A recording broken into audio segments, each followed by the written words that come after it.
കഴിഞ്ഞു. ഇനി നന്നാകണമെങ്കിൽ ജാതിയും മതവും പാർട്ടിയും നോക്കാതെ ശിക്ഷാ നിയമത്തിൽ മാറ്റം വരുത്തണം.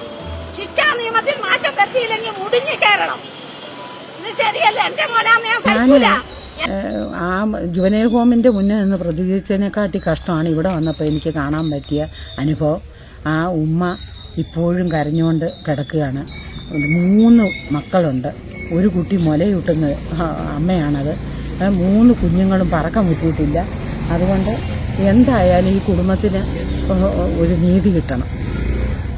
ഈ കുട്ടികളെ ഇങ്ങനെ ജുവനൈൽ ഹോമിൽ വെച്ച് പരീക്ഷ എഴുതിപ്പിക്കുന്നത് ശരിയല്ല. അവർക്ക് വേണ്ടുന്ന കൗൺസിലിംഗ് കൊടുത്തിട്ടൊന്നും ഇത് ശരിയാകാൻ പോകുന്നില്ല. ശരിയായിട്ടുള്ള ശിക്ഷാ നടപടികൾ ഈ കുട്ടികൾക്ക് കിട്ടിയിരിക്കണം.